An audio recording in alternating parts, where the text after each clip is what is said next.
How was your day today? John DCQR reporting from somewhere in Toronto, Canada. Today I'm going to continue with a series called The Babboonery of Wall Street and Its Real Intentions.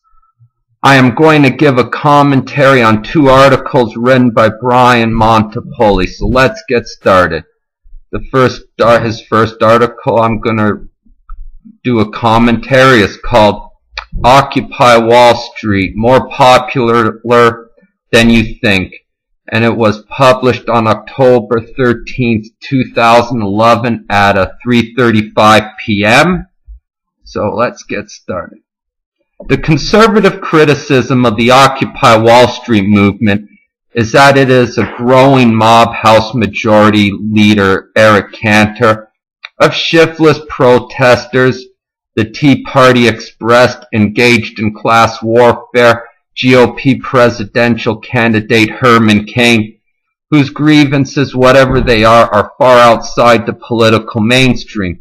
Of course, the so-called conservatives are going to set up some dialectic concerning class warfare, which is non-existent. They are a mob of shiftless protesters, but they are a mob that is bought and paid for by the establishment. The polls don't back that up. Wow. Heavily slanted polls with loaded questions always tell the truth. Yeah, right. I put the link of the survey in the description box. A new survey out from Time magazine found that 54% of Americans have a favorable impression of the protests, while just 23% have a negative impression. An NBC Wall Street Journal survey, meanwhile, found that 37% of respondents tend to support the movement, while only 18% tend to oppose it. This is coming from a magazine long known to be a CIA mouthpiece, whose founder was a Knight of Malta and a British MI6 operative with major corporate interests. This further shows that Occupy Wall Street is supported by corporations. The findings suggest that the right's portrait of the movement as a collection of lazy hippies who need to stop whining, to take a shower and get a job isn't resonating with most Americans. Why would or should anyone listen to an agent of the Jesuit-run Tavistock Institute? While Bill O'Reilly wants to give an impression that Occupy Wall Street is a spontaneous grassroots movement, I agree with Bill O'Reilly that people do need to take responsibility for their own lives and not depend on the experts. That's because while the protesters' aims are vague, Bill Clinton said Wednesday that they need to start advocating specific political goals. Note the amplification. Their frustrations are easily identifiable and widely shared. The Occupy movement may be a big tent, one with room for opposition to fracking, calls for campaign finance reform, and a host of other positions, but nearly everyone involved says they are angry that a small group of wealthy Americans have grown increasingly rich, while the other 99% have been left behind. So Rockefeller relative Slick Willie and Jackson Stevens' crony endorses the movement as well. By the way, Jackson Stevens is also a business partner of Papa George Bush's many business ventures.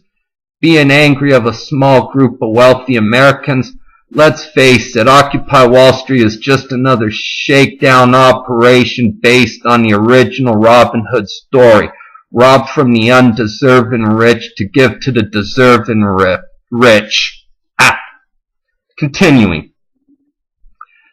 That's a belief that seems to be shared by Americans across the political spectrum. In 2010, a CBSNews.com reported in a story on the income and wealth divide last month, researchers from Harvard and Duke asked Americans how they thought wealth is spread among income groups, as well as how they thought it should be spread. Overwhelmingly, Americans said they wanted a more equitable distribution of wealth.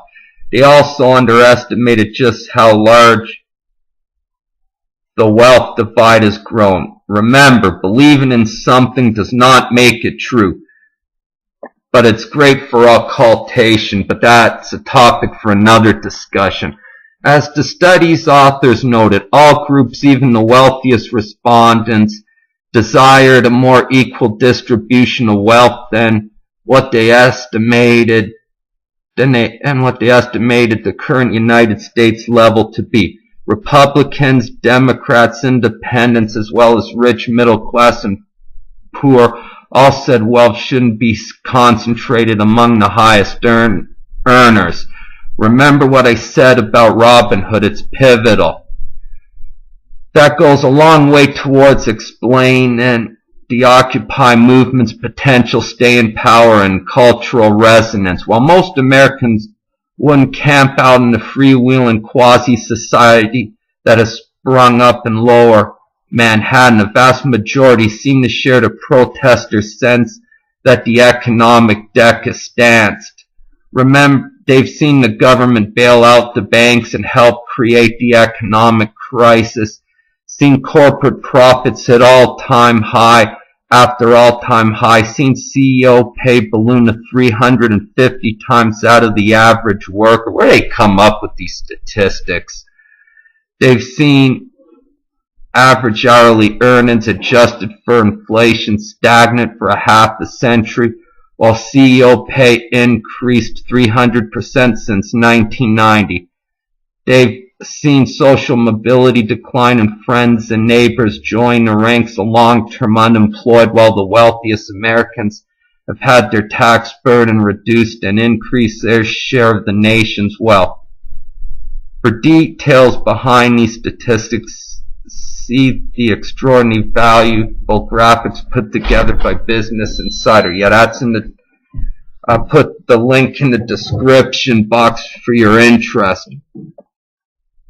Further showing that big business supports Occupy Wall Street. Why are people so unwilling to admit that Occupy Wall Street is a shakedown operation? By the way, CEOs take more risks and put their reputations on the line. If a worker makes a mistake, he merely loses his job. If a CEO makes a mistake, he loses the company, and he is the one that has to deal with angry investors and shareholders when the company loses money. There's no denying that some of the protesters fit critics' characterization of the many, though certainly not all of the most committed demonstrators are the sort of outspoken young leftists that O'Reilly seems to disdain. More dialectical nonsense, and there's no question there's a wide variety of opinions about how to move forward, both within the movement and the public at large. But the polls and data suggest that the protesters' underlying concerns resonate widely. Occupy Wall Street may have an uncertain future. Demonstrators in New York may be de facto evicted Friday morning. Jeez. What? Well, when someone says evicted, it implies that they didn't pay the rent for a few months. But moving on. But it clearly seems to have tapped into a widespread sense that the economic system is out of whack. No, the economic system is fine. It's the people that are out of whack. And that makes it far more difficult for critics to blithely dismiss the protesters as outside the American mainstream. Remove the irritating credit-consuming spoiled brats, I say, but that is not going to happen, for the shakedown is not yet complete. And now I'm going to go on to the second article, Left Behind in America, Who's to Blame for the Wealth Divide? And this article is published on September 7, 2011 by Brian Montopoli. Take a moment and think about how you feel wealth should ideally be spread among the American people. Here's a suggestion. Stop taking people's hard-earned money regardless of how wealthy or poor they are. If you're like the average respondent in a 2010 Harvard Business School Duke University study, your response was this: the richest top 20% of society as determined by net worth, should control 32% of the wealth. The bottom 20% should control about 10%, while the rest should be spread out among the 60% in the middle with higher earnings taking a slightly larger share. That respondent borrowed money for their education. They should have read the fine print that they had to pay back the loan plus interest. Besides, who would answer a university? Who else would answer a university survey? Certainly not the ones who are busy creating wealth. Regretfully, I was foolish enough to go to university for a few years, but I worked hard during the summer to pay for tuition. Realizing I was wasting time and money, I dropped out. When I was going to university, I had to deal with people who had a perverted sense of entitlement, being the welfare bums that they are, and having no consideration for parents having to work to keep the party and brats enrolled. These people also have the most blatant audacity to complain about how corrupt the system is. In Canada, for example, roughly 80% of Canadians never go to university, but have to pay for the 20% that do. I am sorry, but the university system is undemocratic in every sense of the word, and these condescending hypocrites constantly harp on a lack of democracy in the world. But I digress now. Where the hell was I? Continuing with the article. It probably won't surprise you to hear that those figures don't match reality, but you might well be shocked by just how far off they are. In the study, Americans were asked how they thought wealth was actually distributed. They estimated that 20% controlled about 50% of the nation's wealth, while the bottom controlled about 3%. That wasn't even close. In reality, the top 20% controlled about 84% of the wealth, while the bottom quintile controlled just about 0.01%. The combined net worth of the bottom 40% in fact accounted for just 0.3% of the nation's wealth. See the chart? Yep. One indicator of where you fall in the spectrum is race. Yep. I'll start again. One indicator where you fall on the spectrum is race. White households on average had a median wealth of $113,149 in 2009, 20 times the median wealth of black households, and 18 times that of Hispanic households. That's the largest gap between whites and minorities since the census started tracking data in 1984. It's not just wealth. In 2007, U.S. income equality hit its highest mark since just ahead of the Great Depression in 1929. And that was before the current recession brought joblessness and financial peril to scores of Americans, most of whom were on the wrong side of the wealth divide. While statistics are deceiving, the question that needs to be asked is, why the fuck are white people complaining that their privileges are taken away? Seriously, most of the protesters were spoiled, debt-ridden white people, and most of them are being driven to fascism without any of them knowing of it. But moving on with the article. According to the CIA's World Factbook, the United States now ranks 39th in the world when it comes to income inequality. What that means is that only 38 out of 136 countries have a less equitable distribution of income than the United States. The list of countries with a more equitable income distribution include Iran, Russia, Turkmenistan, and Yemen. The CIA has sympathy over Occupy Wall Street. Damn, the world's coming to an end. So praise the Lord and everyone else burn in hell. Of course I'm being facetious. Continuing. The financial gap is widening as economist Joseph Stiglitz, documented in Vanity Fair in May, the top 1% of Americans have gone from taking 12% of the nation's wealth 25 years ago to taking nearly a quarter today. Over the past decade, income of the top 1% has risen 18%. The income of Americans in the middle, meanwhile, has fallen, further showing that corporations and other international institutions support Occupy Wall Street, which is now going global. Read the article on your own time. Links are in the description box. And consider this as a 2009, according to PolitiFact, the net worth of the nation's 400 wealthiest Americans was higher than the net worth of the bottom 50% of the nation's household. We have this growing elite that makes the economy of the United States look like a banana republic than an economic democracy, said Democratic Representative Jan Schakowsky of Illinois. Oh, great.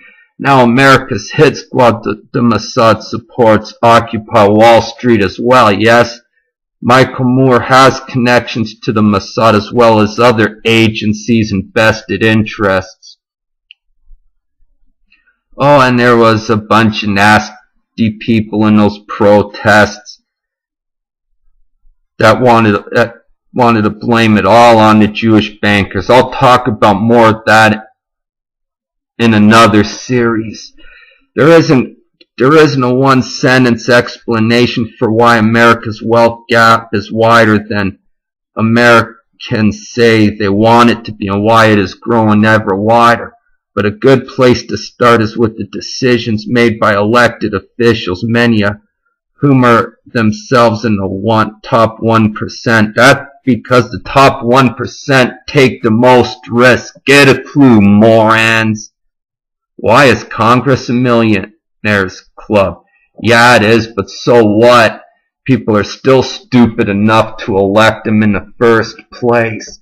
Those decisions tend to follow the desires of the affluent. In his 2008 book Unequal Democracy, Vanderbilt political scientist Larry Bartels looked at how the senators responded to the preferences of their constituents, to the preferences of those in the upper third income distributions, less responsive to those in the middle third, and not at all responsive to the preferences of constituents in the bottom third of the income distribution. Obviously, people who are responsible for wealth creation, take risks, should have a say in government. Duh!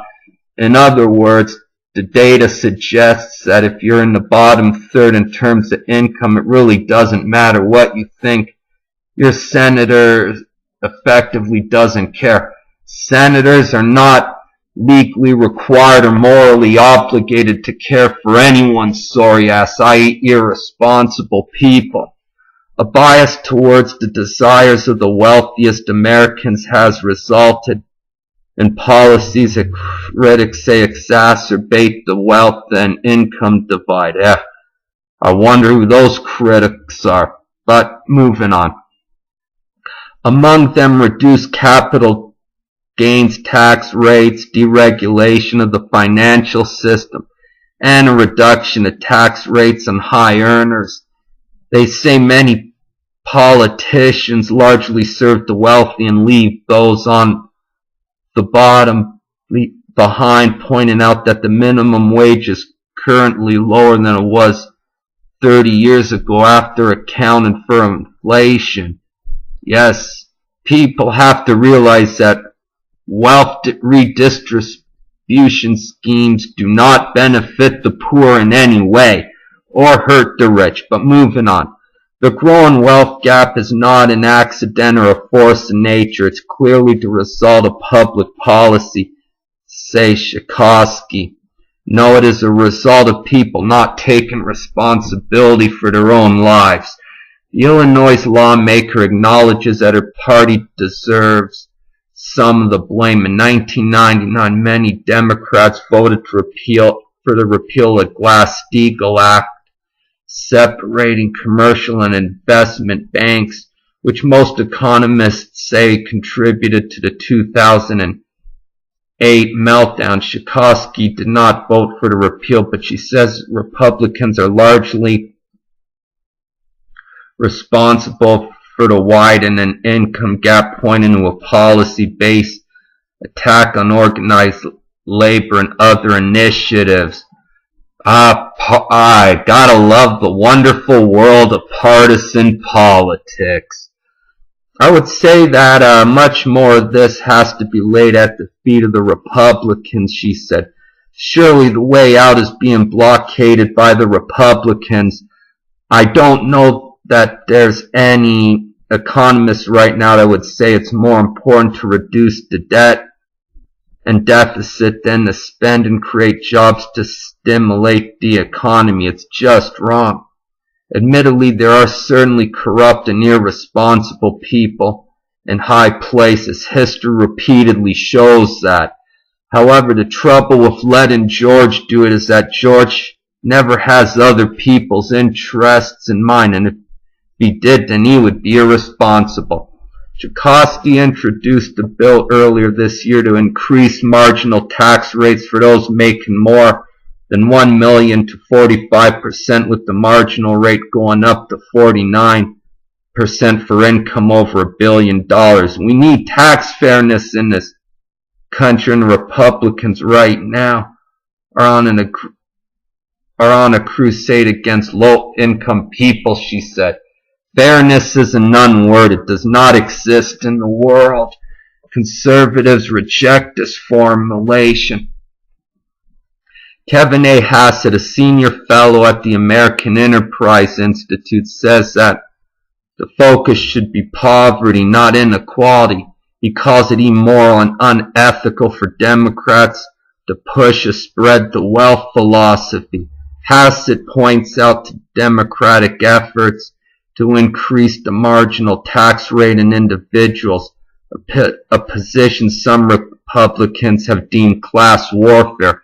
More class warfare applications. What part of the class war is imaginary does not anyone understand. When you put a high top rate in it, it will cause economic damage, and that income damage will tend to impact people on the bottom end of the income distribution because they're the most vulnerable, he said. In pushing for an increase in taxes on the high earners, he said, Democrats are making a calculated appeal to the median voters' greed and are putting politics ahead of social justice. Of course, social justice does not consider responsible and individualistic people. Douglas Holtz-Aiken, the former director of the Congressional Budget Office and chief economic policy to John McCain's 2008 presidential bid, argues that globalization, not congressional policy, has been the key force in exacerbating the wealth and income gaps. When the labor became flat in the 1990s, he said the economic value of Americans near the bottom of the economic ladder decreased. If you bring in the billions in new low-skilled laborers into the world economy, the value of low-skilled workers go down. I don't think there's anything about a tax policy that's going to undo that. It's a global force. Holtz-Aiken argues that instead of economically damaging redistribution policies, Congress should be focused on improving education so that low-skilled workers have financial capital. Yes, give them loans to go to universities. Wow, people that are willing to work for their free lunch. The universe is about to crush. There is, of course, a hint of racism. You can figure it out yourself. Now, continuing. In their 2010 book, Winner Take All Politics, political scientists Jacob Hacker and Paul Pearson examine the structural methods through which Washington produces policy that benefits high-income Americans. The key they found was the organized pressure put on lawmakers, which include lobbying campaigns, ginned-up grassroots movements, and implicit or explicit threats to support rivals. Yes, Occupy Wall Street is a ginned-up movement, so what's your point? Alienated nation. Americans complain of government discontent. Congress is really often responding to organized pressure, Pearson says. So organization matters enormously, and that has an implication for inequality because businesses and the affluent tend to be a lot more organized than anyone else. Organized pressure is one reason the government is legally prohibited from bargaining with the pharmaceutical industry over drug prices despite being the largest purchaser of its products. Such pressure also helps to explain why the Defense Department budget has spiraled from $51 billion in 1963 to more than $700 billion today. Take this as a lesson. Do not make promises one cannot keep. Corporations and Congress, a love affair. Former New York Democratic Representative John Hall, who lost his seat in the 2010 midterm election, said the pressure on lawmakers to court affluent interest and craft policy that'll make him happy is intense. Well, I guess the average number of the House spends at least 30% of their time doing fundraising. It starts right after the election. He says lawmakers are constantly cultivating lobbyists and other people who have a lot of money in order to get reelected, arguing the process just skews the democracy from one man to one vote to $1, one vote, voting with debt. Who said that slavery is abolished? The situation came under some scrutiny in 2008 when lawmakers' sanctioning of a deregulated financial system resulted in a worldwide economic breakdown and a recession as endured to this day. Anger over the event and the bailouts that followed gave rise to the Tea Party movement, which ostensibly reflected voter anger at a political system corrupted by influence. In case you were not paying attention, the Tea Party movement was another AstroTurf movement funded by the Hunt, Coors, Koch, and Grace families. And I know many of the elite of the patriarchs of the Coors and Grace family are Knights of Malta as well, but moving on. But according to Pearson, all voter anger has done is to empower people who are doing everything they can to make inequality worse. The Republican candidates for president, most of whom claim Tea Party allegiance, are now calling for increased taxes on the poor and reduced taxes on the rich. They want to repeal the Dodd-Frank Wall Street reform bill meant to provide some protection to consumers from the excesses of a deregulated financial industry. It should be noted that conservatives like Hassett would argue that these actions actually help the poor by reducing the tax burden on job creators and eliminating regulations can hamper productivity. What has empowering people ever accomplished? Nothing. Mitt Romney, one of the front runners for the GOP nomination, unveils a job creation plan Tuesday that eliminates capital gains tax on many taxpayers and opposes union interests. His chief rival, longtime Texas Governor Rick Perry, touts his economic record while presiding over a state with the fourth highest poverty rate and the highest percentage of minimum wage jobs in the nation. And Rick Perry apparently attended a Bilderberg meeting a couple of years ago. But moving on. Last January, the Supreme Court eliminated restrictions on the right of corporations to spend unlimited amounts on politics, making it easier for wealthy organizations and individuals to apply pressure to lawmakers. I'll be back in a second. Okay, where was I? The 2012 election cycle has seen the rise of so-called super PACs, massive political action committees raising tens of millions of dollars to help candidates win elections. Meanwhile, outside groups like Crossroad GPS serve as a conduit for anonymous donors to pour further millions into the political system each election cycle, and their influence can often decide which candidate makes it to Washington.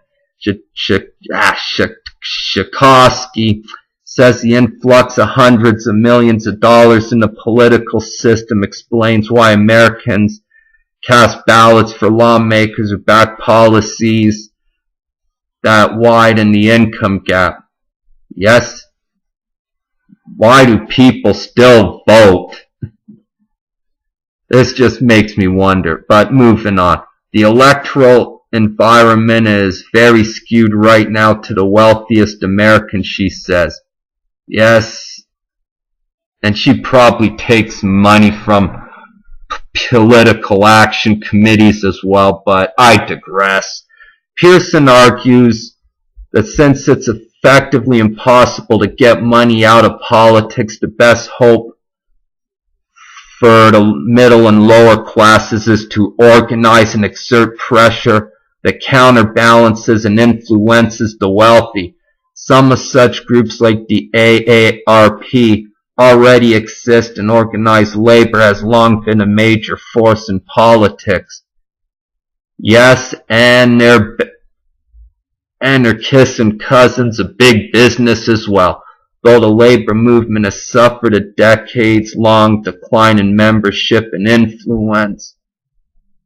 Asked if the wealth gap could get wide enough to spur more Americans to organize to counterbalance the influence of those at the top of the ladder, Pearson was pessimistic.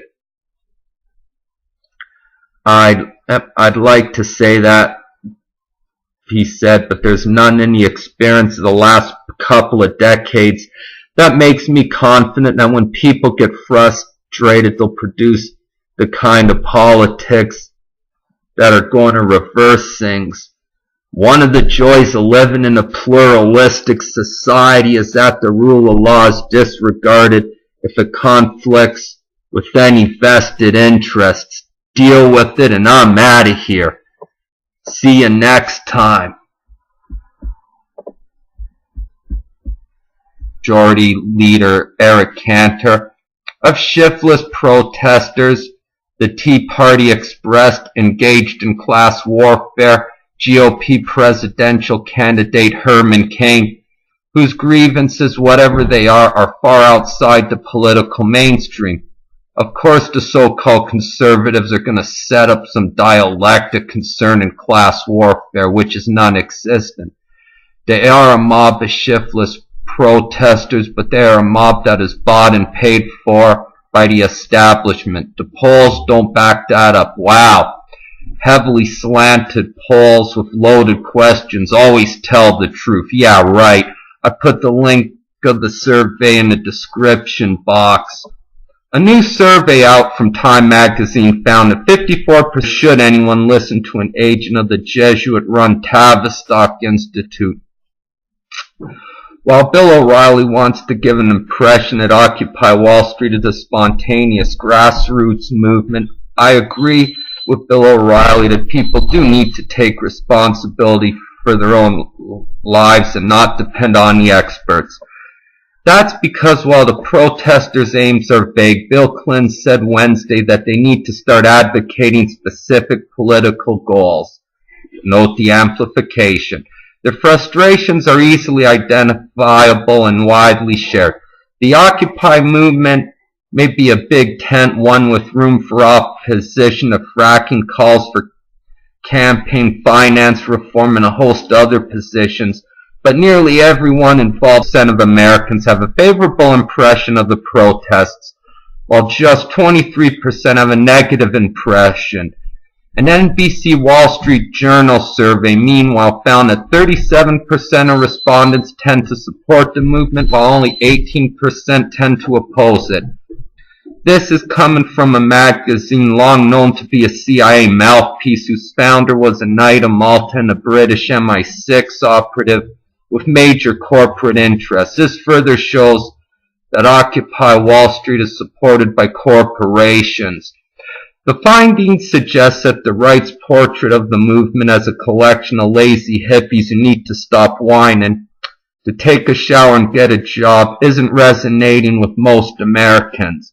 Why would anyone listen? Why would, or says they're angry that a small group of wealthy Americans have grown increasingly rich while the other 99% have been left behind. So Rockefeller relative Slick Willie and Jackson Stevens crony endorses the movement as well. By the way, Jackson Stevens is also a business partner of Papa George Bush's many business ventures. Being angry of a small group of wealthy Americans, let's face it, Occupy Wall Street is just another shakedown operation based on the original Robin Hood story.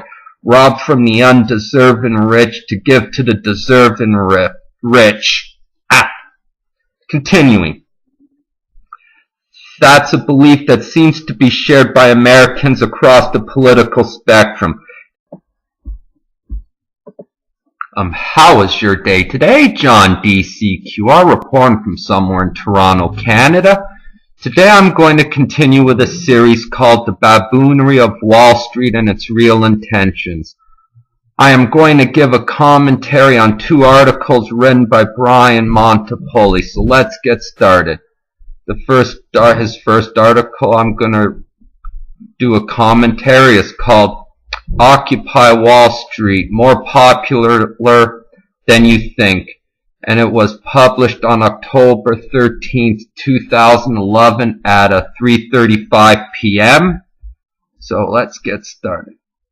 The conservative criticism of the Occupy Wall Street movement is that it is a growing mob house majority